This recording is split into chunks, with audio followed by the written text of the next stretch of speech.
Hello students, this is Abhishek Kumar Saras and today we are going to start metal and non-metals. We already discussed about the chemical reaction of non-metals and chemical reaction of carbon with oxygen. तो ये सारा हमने discuss किया था.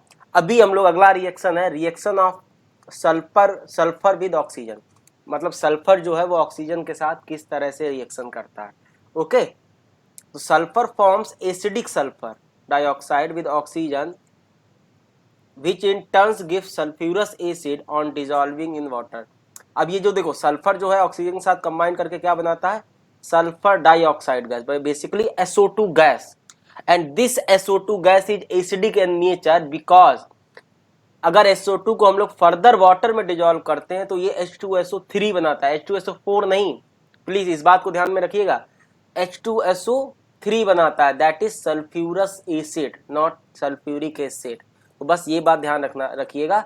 और इसीलिए आपका SO2 gas जो होता है वो एसिडिक नेचर का होता है.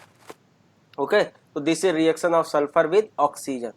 Similarly reaction of phosphorus with oxygen, जो आपका मतलब ऑक्सीजन के साथ जो फास्फोरस रिएक्ट करता है वो क्या बनाता है, phosphorus on reacting with oxygen. Phosphorus को हमेशा P4 के फॉर्म में लिखते हैं ना, P4, that is phosphorus combining with oxygen, that is formed phosphorus pentaoxide P2O5. ये बैलेंस रिएक्शन है. And again this phosphorus pentaoxide dissolving with water forming phosphoric acid, that is H3PO4. तो ये आपका फॉस्फोरिक एसिड है, ये आपका phosphorus oxide है. तो अगेन फास्फोरस ऑक्साइड भी आपका एसिडिक नेचर का होता है. क्यों? क्योंकि ये फर्दर वाटर में डिजॉल्व होने पर फॉस्फोरिक एसिड बनाता है. तो ये हो गई reaction of phosphorus with oxygen. तो reaction of carbon with oxygen तो कार्बन डाइऑक्साइड बनाता है. Reaction of sulphur with oxygen sulphur dioxide बनाता है. और reaction of phosphorus with oxygen phosphorus pentoxide बनाता है. और all three gases are acidic because carbon dioxide जब वाटर में मिलाते हैं तो कार्बोनिक एसिड बनाता है, सल्फर डाइऑक्साइड जब मिलाते हैं तो सल्फ्यूरस एसिड बनाता है, और फास्फोरस पेंटाऑक्साइड जब मिलाते हैं वाटर में तो क्या बनाता है, फास्फोरिक एसिड. अब आ जाता है आपका इन्हीं नॉन मेटल्स का रिएक्शन वाटर के साथ. Generally non metals do not react with water और स्टीम. तो जनरली तो रिएक्ट करते नहीं है, जो रिएक्ट करते हैं उनके बारे में हम बात करते हैं, ठीक है ना. जनरली नहीं रिएक्ट करते हैं, कुछ कंडीशन होती है उसकी प्रेजेंस में रिएक्ट करते हैं. This is because non-metal cannot give electrons to reduce hydrogen ions of water into hydrogen gas. क्योंकि आपके अगेन नॉन मेटल इलेक्ट्रॉन तो देते नहीं है कि वो इलेक्ट्रॉन दें, ठीक है, और वो आपका वाटर इलेक्ट्रॉन गेन करके रिड्यूस करके क्या बना ले, हाइड्रोजन गैस बना ले. ये इस केस में होता नहीं है. तो जब भी आप जैसे चाहे आपका सल्फर हो वाटर के साथ कोई रिएक्शन नहीं करता है. कार्बन दैट इज कोक, ठीक है, कोक जो होती, कोक क्या होती, कोक जो होता है कार्बन का प्यूरेस्ट फॉर्म होता है. Coke is the purest form of carbon. ये भी आपका कोई रिएक्शन नहीं देता वाटर के साथ. Okay, generally eight normal condition जो आपके नॉन मेटल्स होते हैं वो वाटर के साथ रिएक्ट नहीं करते हैं, ठीक है. अब देखो एक स्पेसिफिक केस आ गया जो आपको याद रखना है. By passing steam over red hot Coke, मतलब बहुत ज्यादा गर्म रेड हॉट कोक, कोयला एकदम गर्म है, ठीक है. कोक जो कार्बन का प्योरेस्ट फॉर्म होता है, रेड हॉट कोक पे जब स्टीम पास कराते हैं, steam H2O steam at 1270 kelvin in the presence of nickel as catalyst. Catalyst क्या होते हैं, कैटलिस्ट बेसिकली वो सब्सटेंस होते हैं जो रिएक्शन का रेट चेंज करते हैं. Either they are increase the rate of reaction और decrease the rate of reaction. तो कैटलिस्ट क्या करते हैं, जो रिएक्शन के रेट को अल्टर करते हैं या चेंज करते हैं. आप यहाँ पे निकिल कैटलिस्ट यूज होता है. निकिल हो सकता है, प्लेटिनम हो सकता है, प्लेटिनम हो सकता है. अब ऑब्वियस बात है प्लेटिनम और प्लेटिनम आपके कॉस्टली हैं, तो इन द इंडस्ट्रियल प्रोसेस हम लोग निकिल लेते हैं क्योंकि प्लेटिनम थोड़े कॉस्टली पड़ जाते हैं, ठीक है. Nickel catalyst and hydrogen gas is prepared with carbon monoxide. तो इस मेथड से हम लोग हाइड्रोजन गैस प्रोड्यूस करते हैं. क्या प्रोड्यूस करते हैं, हाइड्रोजन गैस. ओके, जरा देखिए. तो कार्बन वाटर के साथ रिएक्ट कराया at the condition of 1270 kelvin in the presence of nickel और प्लेटिनम। तो क्या बनाता है, carbon monoxide plus water, sorry hydrogen, carbon monoxide plus hydrogen, and this carbon monoxide and hydrogen, तो ये लोग क्या बनाते हैं, carbon monoxide plus hydrogen and this carbon monoxide CO plus H2, इसका मिक्सचर जो होता है उसको कहते हैं हम लोग वाटर गैस। क्या बोलते हैं, वाटर गैस। प्लीज ये इंपॉर्टेंट पॉइंट है कि वाटर गैस क्या क्या होती है। Water gas is a mixture of carbon monoxide and hydrogen. जब भी कोक को, देखो ये आपके एनसीईआरटी में नहीं है, again don't worry about the board, लेकिन हाँ आगे ये रिएक्शन बहुत काम आएगी आप जब हायर क्लासेस में जाओगे, कंपटीशन में जाओगे, कि वाटर गैस क्या होता है। Water gas is the mixture of carbon monoxide and hydrogen gas. और ये कब प्रोड्यूस होता है, जब कोक को स्टीम के साथ रिएक्ट कराया जाता है at 1270 kelvin in the presence of nickel catalyst. Generally नहीं कोक के साथ रिएक्शन करता है, बट इस कंडीशन पे, इस स्पेसिफिक कंडीशन पे ये हमें क्या देता है, water gas. Water gas means mixture of carbon monoxide and hydrogen gas. तो इस मिक्सचर को हम लोग वाटर गैस भी बोलते हैं एंड और सिंथेसिस गैस भी बोलते हैं। This is also known as synthesis gas. तो प्लीज इतना बात ध्यान रखिएगा, this is also synthesis gas and और syn gas, also known as syn gas. तो वाटर गैस और सिंथेसिस गैस और syn gas, it will produce when coke react with steam at the temperature of 1270 Kelvin in the presence of catalyst nickel। Okay तो ये पूरा reaction है, important है, बहुत अच्छा है, डायरेक्ट पूछ सकता है आपको कहाँ पे, एनटीएससी या ओलंपियाड में। नेक्स्ट आपका रिएक्शन है, next reaction is reaction of non metals with dilute acid. जो नॉन मेटल्स होते हैं उनका डाइल्यूट एसिड के साथ क्या रिएक्शन होता है। Again non-metals do not react with dilute acid because they cannot displace hydrogen from acid। ये भी ध्यान रखिएगा, जनरल कंडीशन पे, नॉर्मल कंडीशन पे आपके नॉन मेटल ना तो वाटर के साथ रिएक्ट करते ना तो एसिड के साथ रिएक्ट करते हैं। क्योंकि होता क्या एसिड में, मेटल इसलिए रिएक्ट कर जाते क्योंकि वो H+ को डिस्प्लेस कर देते थे तो रिएक्शन हो जाती थी, और वही मेटल वही रिएक्शन देते थे एसिड के साथ जो हाइड्रोजन से ऊपर होते थे रिएक्टिविटी सीरीज में। नॉन मेटल में ऐसा कोई सीन नहीं होता है, ये डिस्प्लेस नहीं कर पाते हाइड्रोजन को, इसीलिए वो रिएक्शन ही नहीं करते। This is because to replace hydrogen from acid electron should be supplied to acid but non metals are electron acceptor themselves. क्यों होता था, वो क्यों डिस्प्लेस कर देते थे, क्योंकि वो इलेक्ट्रॉन देता था, दूसरा एसिड क्या था H+ वो एक्सेप्ट करता था। अभी यहाँ पे क्या है, नॉन मेटल तो खुद ही इलेक्ट्रॉन एक्सेप्ट करते हैं, वो खुद तो देते नहीं है, ठीक है, इसीलिए ये रिएक्शन नहीं करता है। In the board they will not ask the reason, ठीक है, बट हाँ you have to know about the reason. Reason के बारे में आपको पता होना चाहिए, रीजन्स क्या है, आपको पता है इलेक्ट्रॉन लूज करते हैं मेटल और नॉन मेटल इलेक्ट्रॉन गेन करते हैं। अब जब भी एसिड के साथ रिएक्शन कराएगा तो अभी H+ क्या है, H+ इलेक्ट्रॉन एक्सेप्ट करता है। अब यहाँ पे तो ये इलेक्ट्रॉन दे ही नहीं रहे तो एक्सेप्ट कौन करेगा, नॉन मेटल तो खुद इलेक्ट्रॉन एक्सेप्टर है, इसी वजह से यहाँ पे रिएक्शन नहीं होती है। Similarly phosphorus HCl no reaction. Okay तो ये भी क्लियर हो गया कि ना तो ये वाटर के साथ रिएक्ट करते हैं ना तो ये एसिड के साथ रिएक्ट करते हैं, डाइल्यूट एसिड के साथ। Next one is reaction of non metals with salt solution. जो सॉल्ट सोल्यूशन होते हैं NaCl NaBr, उनकी जब हम लोग नॉन मेटल के साथ रिएक्शन कराते हैं तो वो किस तरह से होती हैं, ठीक है। We are talking about only important reaction.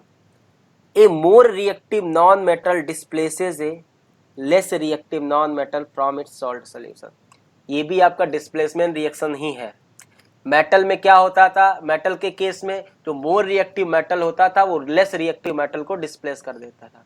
Similarly यहाँ पे नॉन मेटल के केस में आएगा, जो लेस रिएक्टिव नॉन मेटल होगा वो जो मोर रिएक्टिव नॉन मेटल होगा वो लेस रिएक्टिव नॉन मेटल को डिस्प्लेस कर देगा, ठीक है। इसमें जो इंपॉर्टेंट रिएक्शन आती है in the presence of chlorine, in the presence of bromine, in the presence of iodine और in the presence of fluorine. अब देखो in the presence of fluorine पूछी नहीं जाती है क्योंकि वो इतना ज्यादा रिएक्टिव होता है कि आग लगा देता है, ठीक है, एक्सप्लोजिव रिएक्शन होती है, इसलिए कभी भी फ्लोरीन के साथ रिएक्शन आपको दिखेगी नहीं। होता सबसे ज्यादा, लेकिन वो इतना ज्यादा होता है, इतना फास्ट होता है और इतना विस्फोटक टाइप का होता है कि खत्म कर देगा वो, ठीक है, डेंजरस है। आयोडीन इतना स्लो रिएक्टिव होता है कि इसके साथ मतलब वो तो सबसे लेस है तो डिस्प्लेस करेगा ही नहीं करे। तो जरा यहाँ देखो, अभी मैं समझाता हूँ प्लीज। अब NaBr सोडियम ब्रोमाइड अब क्लोरीन के साथ रिएक्शन कराएगा। भाई क्लोरीन तो Cl2 के फॉर्म में ही रहेगा ना, तो क्या करता है Cl Br को डिस्प्लेस कर देता है क्योंकि ये ज्यादा रिएक्टिव है। तो क्या बना देता है NaCl और Br2 ब्रोमीन एक्वस। यहाँ पे ये रिएक्टिविटी ऑर्डर है बेसिकली, फ्लोरीन सबसे ज्यादा reactive, then chlorine, then bromine, then iodine. Okay, fluorine, chlorine, bromine, iodine. फिर कल बाहर आई, ऐसे याद कर सकते हो, ठीक है। फिर कल बाहर आई, कौन आई पता नहीं। Fluorine, chlorine, bromine, iodine. तो NaBr से जब क्लोरीन का रिएक्शन कराते हैं, chlorine displaces the bromine and form sodium chloride and bromine gas, bromine aqueous solution होता है। ओके, तो this is the reaction of non metals with salt solution. Next reaction, reaction of non metals with chlorine. अब special हम लोग सिर्फ chlorine के साथ reaction देखेंगे। Non metals react with chlorine to form respective chlorides. जब भी आपके नॉन मेटल जब क्लोरीन के साथ रिएक्शन करते हैं तो उसका रिस्पेक्टिव क्लोराइड फॉर्म करते हैं, ठीक है ना। These chlorides are covalent in nature due to the inability of non metals to give electrons to chlorine atom. क्यों कोवलेंट बॉन्ड, कोवलेंट नेचर के क्यों होते हैं? क्योंकि ये नॉन मेटल के साथ ही रिएक्शन करा रहा है क्लोरीन। क्लोरीन खुद नॉन मेटल है और नॉन मेटल के साथ रिएक्शन करा रहा है, तो नॉन मेटल तो अब नॉन मेटल तो कभी आयनिक बॉन्ड बनाते नहीं, क्योंकि दो ना तो कोई इलेक्ट्रॉन देता है ना कोई लेता है। यहाँ तो दोनों लोग ही इलेक्ट्रॉन लेते हैं, इसीलिए दोनों शेयरिंग से इलेक्ट्रॉन बनाते हैं, तो वो क्या होते हैं कोवलेंट नेचर के होते हैं। These chlorides are covalent in nature due to inability of non metals to give electrons of chlorine atom. क्योंकि यहाँ पे कोई क्लोरीन को एटम देने वाला नहीं है, क्योंकि नॉन मेटल्स खुद भैया एटम नहीं देता है ना, वो तो खुद उसको चाहिए होता है, इसीलिए क्या करते हैं शेयरिंग करते हैं, इसीलिए वो कोवलेंट नेचर के होते हैं। These are generally non electrolytes and do not conduct electricity. जो कोवलेंट नेचर के होते हैं वो जनरली नॉन इलेक्ट्रोलाइट होते हैं। नॉन इलेक्ट्रोलाइट मतलब जो इलेक्ट्रिसिटी कंडक्ट नहीं करते हैं, क्योंकि इनके पास ना तो फ्री आयंस होते हैं जो मूव करके इलेक्ट्रिसिटी कंडक्ट कर पाए, ठीक है। और जनरली दीज आर लिक्विड्स और गैसेस, और जनरली ये क्या होते हैं लिक्विड या फिर गैसेस होते हैं। प्लीज ध्यान से समझिएगा, अभी रिएक्शन करेंगे तो समझाएंगे। जैसे अब हाइड्रोजन आपका खुद नॉन मेटल है, क्लोरीन भी आपका नॉन मेटल है। अब ना तो ये इलेक्ट्रॉन दे रहा ना तो ये ले रहा है, क्योंकि हाइड्रोजन दे ही नहीं सकता तो लेगा क्या। बट हाइड्रोजन क्लोरीन के साथ रिएक्ट करा के क्या बनाता है हाइड्रोजन क्लोराइड, हाइड्रोजन क्लोराइड। अब this is covalent nature. Why आप कह सकते हो कि नहीं नहीं H plus Cl, H plus यहाँ पे कटायन हो गया, नहीं भैया ये नहीं है, ठीक है ये नहीं है, ये क्लोरीन ये हाइड्रोजन क्लोराइन पता गैस है, तो H प्लस देगा ही नहीं। अभी देखो क्या कैसे होता है, हाइड्रोजन के पास कितने इलेक्ट्रॉन है, अभी आपको कोवलेंट बॉन्ड बताएंगे। कोवलेंट बॉन्ड बेसिकली जो शेयरिंग से बनता है, जो इलेक्ट्रॉन मतलब आयनिक बॉन्ड नहीं बनता है, शेयरिंग से बनता है। हाइड्रोजन क्या होगा आपका, हाइड्रोजन आपका 1 इलेक्ट्रॉन रखता है, इसको 2 इलेक्ट्रॉन चाहिए। क्लोरीन आपका 7 इलेक्ट्रॉन रखता है, 2 3 4 5 6 7। अब क्या करेगा ये इससे 1 इलेक्ट्रॉन शेयर कर लेगा, तो इसके बाद भी 2 हो गए, डुप्लेट बनाएगा, और इसके पास भी कितने हो गए, अब इसने भी एक हिस्से से, इसके पास हो गए 8। तो हमेशा ऑक्टेट कंप्लीट करता है क्लोरीन, और हाइड्रोजन सिर्फ एक ऐसा आइटम है जो डुप्लेट बनाता है, इसको बोलते हैं शेयरिंग ऑफ इलेक्ट्रॉन। आगे हम लोग डिस्कस करेंगे डिटेल में कोवलेंट बॉन्ड एग्जैक्टली क्या होता है, ठीक है। डोंट वरी, अभी खाली आप इतना समझो कि ये कोवलेंट नेचर का होता है, क्योंकि ये कोवलेंट बॉन्ड बनाता है। क्या बनाता है, कोवलेंट बॉन्ड बनाता है, बस इतना समझ लो, ठीक है ना। नेक्स्ट है आपका एग्जाम्पल्स, ठीक है। अभी ये तो हो गया, हाँ ये हो गया। तो हाइड्रोजन की क्लोरीन के साथ रिएक्शन आप देख रहे हैं, हाइड्रोजन की reaction of phosphorus with chlorine. Phosphorus की क्लोरीन के साथ रिएक्शन करने पे क्या बनता है, इसमें 2 प्रोडक्ट बनते हैं, PCl5 भी बनता है फास्फोरस पेंटाक्लोराइड, एंड PCl3 भी बनता है फास्फोरस ट्राइक्लोराइड। तो ये आपको सब सिर्फ याद रखनी है। ये phosphorus forms variety of chlorides on reaction with chlorine as phosphorus pentachloride and phosphorus trichloride. तो ये फास्फोरस जब क्लोरीन के साथ रिएक्शन कराता है तो दो कंपाउंड बनाता है, PCl5 भी बना सकता है और PCl3 भी बना सकता है, और दोनों केस में रिएक्शन बैलेंस करेंगे।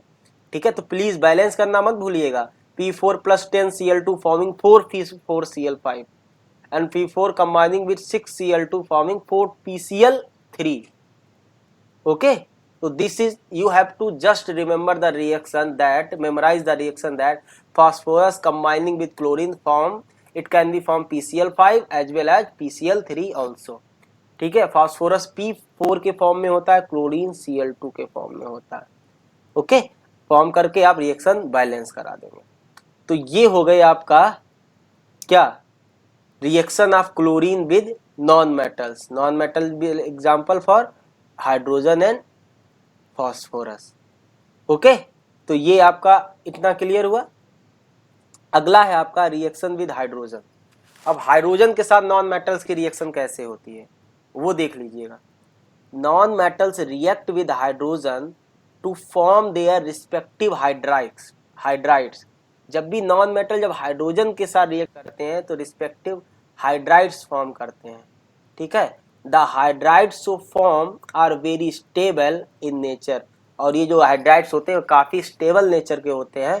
Hydrides are covalent in nature due to inability of non metals to give electrons to hydrogen, क्योंकि हाइड्रोजन आपका नॉन मेटल्स को इलेक्ट्रॉन नहीं दे पाता है। ठीक है, क्योंकि वो खुद उसको इलेक्ट्रॉन चाहिए होता है, उसके पास खुद इलेक्ट्रॉन का कमी होता है, इसीलिए दे नहीं पाता है। दे आर जनरली लिक्विड्स और gases and they are non conducting in nature. जितने भी कोवलेंट नेचर के कंपाउंड होंगे वो आपके इलेक्ट्रिसिटी कंडक्ट नहीं करेंगे जनरली। ठीक है, ज्यादातर आपके जो कोवलेंट नेचर के कंपाउंड होंगे वो इलेक्ट्रिसिटी कंडक्ट नहीं करेंगे। तो हाइड्रोजन भी नॉन मेटल्स के साथ कंबाइन करके क्या बनाता है, हाइड्राइड बनाता है। ठीक है, क्या बनाता है, हाइड्राइड, उसके रिस्पेक्टिव हाइड्राइड्स बनाता है। रीजन इसका क्योंकि ये भी कोवलेंट बॉन्ड बनाता है, कोवलेंट नेचर का होता है हाइड्राइड्स, क्योंकि ये भी इलेक्ट्रॉन दे नहीं पाता हाइड्रोजन। तो ये सारी बातें आपको क्लियर हो गई होंगी।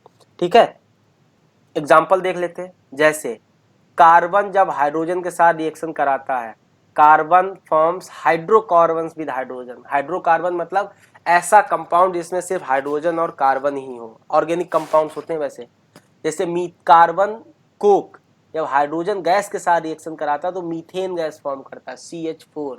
कौन सी गैस फॉर्म करता है, methane, that is CH4। Similarly जब नाइट्रोजन हाइड्रोजन गैस के साथ फॉर्म कंबाइन करता है तो अमोनिया गैस फॉर्म करता है, NH3। Nitrogen gas combining with hydrogen gas forming ammonia, that is NH3। This is important reaction. Okay, and balance करना तो मत भूलिएगा, balancing always necessary. And next is your reaction of oxygen with hydrogen. Oxygen hydrogen से का react करके क्या बनाता है अपना, वाटर। देख लो, ठीक है। तो the most common hydrides of oxygen is water which is formed by the reaction of oxygen and hydrogen gas. तो O2 combining with water forming H2O, that is water. तो इज दिस क्लियर और not? अभी clear हो गया होगा, ठीक है ना।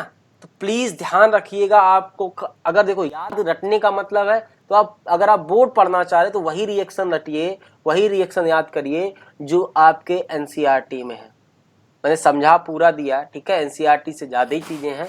तो आप लोग प्लीज कंफ्यूज मत होइए, बार बार देखिए लेक्चर ताकि आपको चीजें क्लियर हो जाए, ठीक है ना।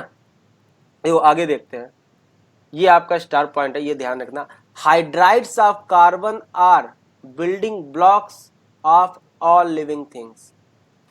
जो कार्बन के हाइड्राइड्स होते हैं दैट इज मीथेन हो गया, ठीक है, कार्बन हाइड्रोकार्बन जैसे हो गए, ये हमारी जो लिविंग थिंग्स में ब्लॉक्स होते हैं, ठीक है, उनको बिल्ड, ये मतलब बायो का पार्ट है, उनको बिल्ड करने में काम आते हैं।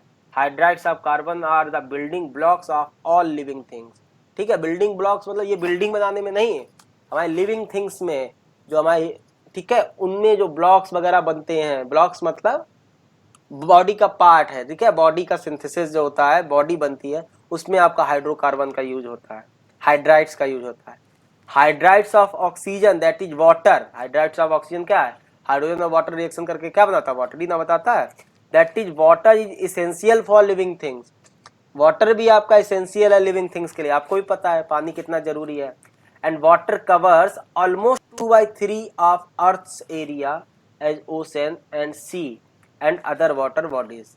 और हमारे आसपास या जितना भी हमारा अर्थ है उसमें 2/3 पार्ट का है वाटर का है। ठीक है, हमारी बॉडीज में भी 2/3 वाटर कंटेंट है। तो ये हो गया इंपॉर्टेंस ऑफ वाटर, या हाइड्राइड्स ऑफ ऑक्सीजन वही है, वाटर ही है, और हाइड्राइड्स ऑफ कार्बन हमारी बॉडी में ब्लॉक्स डेवलप करने में काम आता है। तो ये तो बेसिकली आपका एप्लीकेशन है कि इनका यूज क्या है। तो आज का लेक्चर हम लोग यहीं खत्म, अभी तो टाइम है। ओके, तो नेक्स्ट देखते हैं आपका uses of non metals. Non metals के क्या क्या यूज है। तो नॉन मेटल से रिएक्शन इतनी ज्यादा नहीं है, नॉन मेटल का हमने रिएक्शन सारा बता दिया है, ठीक है ना। अब हमें देखना है uses of non metals. Non metals के यूजेस क्या क्या है, कहाँ कहाँ यूज करते हैं, ठीक है। तो non metals in bio processes में यूज होते हैं। CO2 and O2 are gases for life. तो देखो ये CO2 और O2 क्या है, ये नॉन मेटल से ही तो कंबाइन हुए हैं, ठीक है। तो ये गैसेज हैं, जिंदगी में हमारे CO2 पेड़ पौधों के लिए जरूरी होती है, ऑक्सीजन हमारे लिए जरूरी होती है, ह्यूमन बींग्स के लिए। Oxygen is taken during respiration bye all living beings while CO2 is a raw material for photosynthesis in plants। तो वही है, लिविंग बींग्स के लिए क्या है, ऑक्सीजन जरूरी है, प्लांट्स के लिए फोटोसिंथेसिस के लिए CO2 जरूरी है। तो ये तो हमारे जनरल हमारे लाइफ प्रोसेसेस में काम आती है, कौन सी, CO2 और O2। नॉन मेटल्स इन लेबोरेटरी में आपका non metal for the preparation of various chemicals of commercial use many compounds of non metals are use as laboratory reagent. जैसे आपका सल्फर का यूज कहाँ होता है, एट सल्फ्यूरिक एसिड में। तो आपका लेबोरेटरी में सल्फ्यूरिक एसिड भरा पड़ा होता है, ठीक है। बेसिकली वो क्या है, सल्फर के बिना तो नहीं बन सकता है। नाइट्रोजन कहाँ पे यूज होता है, नाइट्रिक एसिड में, HNO3 बनाने में, ठीक है। सिमिलरली हाइड्रोजन बहुत अच्छा रिड्यूसिंग एजेंट होता है। ये सब आपके लेबोरेटरी में यूज होता है। फॉर रिड्यूसिंग एजेंट के लिए हम लोग हाइड्रोजन गैस यूज करते हैं, सल्फ्यूरिक एसिड के लिए सल्फर का जरूरत पड़ता है, नाइट्रिक एसिड के लिए HNO3 का जरूरत पड़ता है, हाइड्रोक्लोरिक एसिड के लिए क्लोरीन का जरूरत पड़ता है। तो समझ गए, नॉन मेटल्स का हमारे लेबोरेटरी में भी इस तरह यूज होता है। Non metals in health and protection. Again health and protection में आपका sulphur is used for fungicide, मतलब फंगीसाइड के रूप में आपका सल्फर का यूज होता है। Petroleum jelly is composed of carbon compounds. तो ये पेट्रोलियम जेली नहीं आती है, लगाई जाती है सर्दियों में, तो वो भी आपकी कार्बन कंपाउंड से बनती है। Chlorine is an important disinfectant of and insecticide. Chlorine का तो आपका बहुत यूज होता है, ठीक है। आपने क्लोरीन वो कौन सा ब्लीचिंग पाउडर क्लोरीन के लिए यूज, क्लोरीन से ही बनता है, ठीक है ना। और क्लोरीन हमारा बहुत अच्छा डिसइंफेक्टेंट है, इंसेक्टिसाइड है। तो इस तरह ये हमारे हेल्थ में और उसके प्रोटेक्शन में भी यूज करते हैं। समझ में आ रहा है कि नहीं, नॉन मेटल्स का ये सब थ्योरेटिकल पार्ट है, आप खुद पढ़ भी सकते हैं, इसमें कोई बहुत बड़ा तूफान नहीं है। Non metals in various goods, बहुत सारे गुड्स में यूज होता है, जैसे बैटरीज में यूज होता है, एसिड यूज होता है, डिटर्जेंट्स, फर्टिलाइजर, ठीक है, मैचेस, गन पाउडर, फायरवर्क्स, ये सब आपके कहाँ है, ये आपके वेरियस गुड्स में यूज होता है। फर्टिलाइजर ये सब आपके नॉन मेटल्स हैं, ठीक है। Detergents totally non metal. Batteries में जो भरे होते हैं केमिकल्स वगैरह टोटल आपके नॉन मेटल से होते हैं, ठीक है। नॉन मेटल्स एज फ्यूल तो आपका पूरा नॉन मेटल हो गया। चाहे आपका हाइड्रोजन देख लो, hydrogen is the most efficient fuel. It is used as rocket fuel में जो होता है हाइड्रोजन भरा जाता है, वो भी आपका नॉन मेटल ही तो है। फॉसिल फ्यूल्स है कार्बन कंपाउंड, जितने भी आपके पेट्रोल, डीजल, LPG, ठीक है, ये सब क्या है, ये आपके नॉन मेटल्स से हैं, बेसिकली कार्बन के कंपाउंड्स हैं। कार्बन क्या है आपका non metal. Such as coal and petroleum are used fuel for almost all energy consuming processes. तो ये जितने भी एनर्जी कंज्यूमिंग प्रोसेसेस है उसमें यही वाले आपके फ्यूल्स यूज होते। तो ये हो गए आपके नॉन मेटल्स के यूजेस। इसके बाद जो हमको देखना है basically physical difference between metals and non metals with respect to physical properties, difference in physical properties in metals and non-metal. Direct, this is board type question. Write down the difference between metals and non metal in the physical properties. तो अभी पता है metal just non metal का opposite है, ये आप पढ़ लेना, malleable, ductile and hard. These are non malleable, non ductile and generally soft. Lusters and sonorous, non lusters and non sonorous, just opposite है। Generally solids at room temperature, these are generally liquids और gases at room temperature. Okay, have high densities and high melting point and boiling points, have comparatively low densities, low melting point and boiling points. देखा ना, just opposite, ये तो आपको पता है, बस यहाँ पे हम लोग डिफरेंस के फॉर्म में लिखवा रहे हैं। Have high tensile strength, have low tensile strength, used in alloy formation, इनको एलॉय फॉर्मेशन में यूज किया जा सकता है। With metals occasionally form alloys, तो क्या कहता है, ये तो ज्यादातर तो मेटल, देखो ये वाला पॉइंट लास्ट वाला समझ लो, जो एलॉयज होते हैं वो जनरली आपके मेटल मेटल के कॉम्बिनेशन से बनते हैं, लेकिन और उनकी प्रॉपर्टी बढ़ाने के लिए कभी कभी सम टाइम उस एलॉय में हम लोग थोड़ा सा नॉन मेटल भी मिला देते हैं। तो with metals occasionally form alloys, तो ओकेजनली मतलब कभी कभी, जैसे आपके स्टील में थोड़ा कार्बन मिला देते हैं ताकि उसकी प्रॉपर्टी या स्ट्रेंथ बढ़ जाए, ठीक है ना। तो कभी कभी मिलता है, बहुत कम अमाउंट में, लेकिन मेटल से जो मेटलॉइड बनते हैं उसमें ज्यादा प्रोपोर्शन यूज होता है, ठीक है। तो ये तो हो गई अकॉर्डिंग टू फिजिकल प्रॉपर्टीज। दूसरा डिफरेंस आता है in the chemical properties, difference between metals and non metals. Loss of electrons easily to form cations, metal क्या करते हैं, इलेक्ट्रॉन लूज करते हैं और कैटायंस फॉर्म करते हैं। ये क्या करते हैं, इलेक्ट्रॉन गेन करते हैं और एनायंस फॉर्म करते हैं। इनके ऑक्साइड्स क्या होते हैं, बेसिक नेचर के होते हैं, form basic oxide. Some metals form amphoteric oxides also. Amphoteric oxide मतलब जिनके अंदर एसिडिक और बेसिक नेचर दोनों होता है, मतलब जो एसिड के साथ भी रिएक्ट करते हैं और बेस के साथ भी रिएक्ट करते हैं, उनको एम्फो, मतलब मेटल्स आपके जनरली बेसिक ऑक्साइड बनाते हैं, कभी कभी ये क्या करते हैं एम्फोटेरिक ऑक्साइड्स भी बना लेते हैं। ये क्या करते हैं, form acidic oxide. Some non metals form neutral oxide, तो कुछ नॉन मेटल्स जो होते हैं वो न्यूट्रल ऑक्साइड भी बनाते हैं, जैसे carbon monoxide is neutral oxide. अभी क्लियर हुआ कि नहीं। Evolve hydrogen gas from dilute acid, जब मेटल की डाइल्यूट एसिड के साथ रिएक्शन कराते हैं तो हाइड्रोजन गैस फॉर्म करता है, जबकि नॉन मेटल हाइड्रोजन गैस के साथ रिएक्ट ही नहीं करता है। Evolve hydrogen gas from water, जब वाटर के साथ रिएक्ट कराते हैं तो हाइड्रोजन गैस फिर फॉर्म करता है, लेकिन ये तो वाटर के साथ रिएक्ट ही नहीं करता है, कौन, non metal. Do not evolve hydrogen gas from water. Okay, form ionic chlorides, ये आयनिक क्लोराइड्स बनाता है, जब क्लोरीन का साथ मेटल के साथ रिएक्शन होता है तो उसका आयनिक क्लोराइड मतलब आयनिक बॉन्ड होता है, ठीक है ना, तो वो आयनिक नेचर के होते हैं, कैटायन और एनायन के फॉर्म में। दीज फॉर्म कोवेलेंट क्लोराइड्स, मतलब कोवेलेंट नेचर, ये ब्रेक नहीं होते कैटायन और एनायन में, और कोवेलेंट बॉन्ड की वजह से वो बनते हैं, तो ये कैसे होते हैं, कोवेलेंट क्लोराइड्स। अभी आयन कोवेलेंट बॉन्ड होता क्या है हम आगे जरूर बताएंगे, आप लोग प्लीज परेशान मत होइएगा ना, बहुत अच्छे से बताएंगे, क्योंकि कोवेलेंट बॉन्ड यहाँ पे भी यूज होगा, फिर अगले नेक्स्ट चैप्टर में आपका भी यूज होगा, तो कोवेलेंट बॉन्ड जरूरी है, मैं बताऊंगा अभी। ओके, लास्ट डिफरेंस है usually do not combine with hydrogen but some metals form their respective ionic hydrides with hydrogen. Again ये भी मेटल्स भी आपके हाइड्रोजन के साथ जनरली रिएक्ट नहीं करते हैं, but some metals form their respective ionic hydrides with hydrogen. तो आपके कुछ मेटल्स होते हैं, सब रिएक्शन में बता चुका हूं ऑलरेडी कि कब हाइड्राइड फॉर्म करता है कब नहीं करता है, ठीक है, लेकिन कुछ मेटल्स जो होते हैं वो रिस्पेक्टिव आयनिक हाइड्राइड्स फॉर्म करते हैं विद हाइड्रोजन के साथ। नॉन मेटल्स क्या करते हैं, नॉन मेटल्स भी आपके हाइड्राइड फॉर्म करते हैं, लेकिन वो कैसे होते हैं, कोवेलेंट हाइड्राइड्स विद हाइड्रोजन, ठीक है। तो ये आपका हो गया about all about non metals. तो मेटल्स भी खत्म हो गया, आज हमने नॉन मेटल भी खत्म हो गया। नेक्स्ट लेक्चर से हम लोग बेसिकली बॉन्डिंग किया, इसके आगे की चीजों के बारे में बात करेंगे। आपका मेटल एंड नॉन मेटल पूरा कंप्लीट हो गया with reaction, with uses, with physical properties, with chemical properties. बार बार लेक्चर लेना, कोई दिक्कत हो तो उसको दोबारा लेने का कोशिश करना, ठीक है ना। हर एक चीज बताया, इससे बाहर ना तो आपका बोर्ड में तो आना ही नहीं है, बोर्ड तो छोड़ दो, बोर्ड तो मतलब एकदम टुच्ची सी चीज है, पट से हो जाएगा, ठीक है ना। ओके, तो मिलते हैं हम लोग नेक्स्ट लेक्चर में, अभी फिलहाल आप लोग इतना पढ़िए। Okay, thank you class.